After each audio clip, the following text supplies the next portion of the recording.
It's not too late to plan a summer trip, believe it or not. So here to share some ideas for easy and affordable travel from right here in Rhode Island is Jeanenne Tornatore. Good morning. Good morning. Great to be here. Thanks so much for joining us. I know a lot of people are still trying to make the most of summer, and we hear that demand actually dips mid-August as kids start to get ready to go back to school. Is that true this year as well?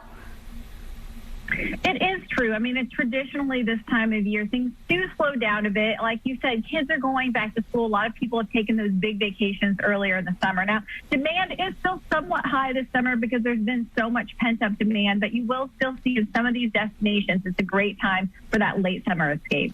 So the first vacation idea you're going to share with us this morning is a little bit more of a staycation for us because it's in nearby Boston.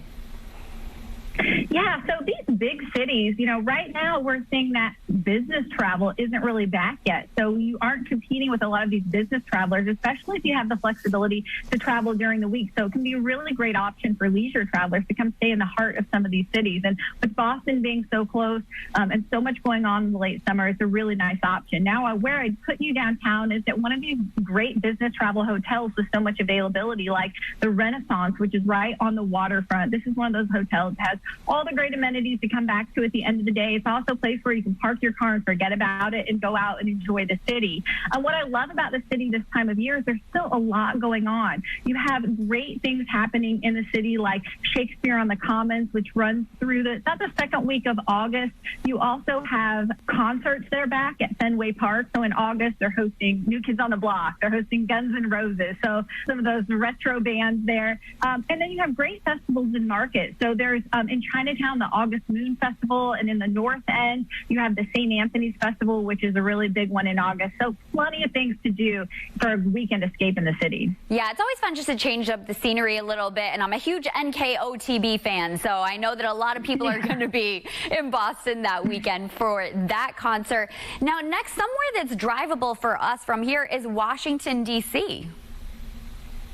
Yeah, and Washington, D.C. is definitely one of those cities where when you get into August, things definitely slow down a bit. So there's great availability in some of the hotels. And, a lot of these museums that we go to D.C. to experience have opened back up this summer. And one of the things I love about them is that so many of them are free. So it can be a really affordable getaway for families. Now, keep in mind, if you want to visit the museums, that many of them are still having capacity limits. So you do still need to register online. Make sure you do that before you go.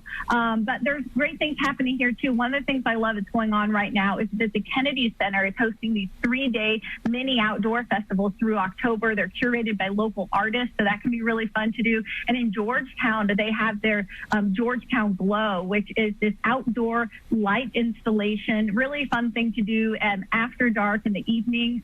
And then another great area that I think a lot of people may overlook when they head to D.C. is called the National Harbor Waterfront. Now, this is really great for families. In the summer, they host outdoor concerts. They have a Capitol Wheel, which is their big Ferris wheel you can take, and great properties right on site. You can stay at the Gaylord National Resort, which is a big convention center hotel, so plenty of availability right now without conventions being back. And it's a really great one for families because they host so many, they do a lot of programming. They have activities and entertainment. They have indoor pools. And again, you can step out your door and experience all of these things right on the waterfront. Sounds like there's a ton going on there. And now for those who maybe want to get just a little bit further away, hop on a plane, how about a trip to Dallas? Yeah, so the southern cities in the late summer can be really affordable escapes because things get a little hot there. Literally, they get a little hot there. So the prices can tend to go down. I found round-trip airfare out of Providence to Dallas from $285. So not bad for those mid-August airfares, as we've seen airfares be pretty expensive this summer. Now, with this one, I want to start with the actual resort property because I think it's one of the highlights of a trip to Dallas. This is the Westin Dallas Stonebriar. It's a golf resort and spa, and it is stunning. It's one of those places you go and you really feel like you're on a retreat. It's set on 400 acres. They have golf, a kids club. They even have a Top Golf swing suite, which is a big highlight for people that are staying there. So I like that resort because it's a little outside of the city and it's a great retreat. But one of the things I love about Dallas, and I think for folks who haven't gone, they don't realize, it's this city of eclectic neighborhoods. So there's so many fun different pockets in the city that you can take in. The Margarita Mile is a big highlight, especially if you're doing like a friend's trip or a girls trip. You can hop around all these different restaurants that they've kind of curated, all these different great types of margaritas. For families, the West End is really fun. You can try on cowboy boots at Wild Bill's. You can go visit the 6th Street Museum with all the history about the Kennedy assassination there. And then another great neighborhood is called Deep Ellum, and this is really for all the restaurants and nightlife. It's a really fun, eclectic area. So Dallas is a really nice option for that weekend escape in the late summer. Yeah, absolutely. I like the idea of a girls' trip, and like you mentioned, that airfare is not bad considering things that we've seen recently going to other places.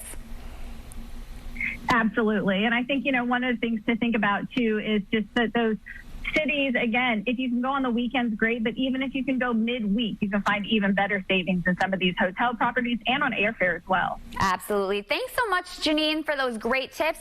That's been brought to you by Marriott International. And if you want to book any of these travel ideas that we just shared, you know where to find it. Head to roadshow.com.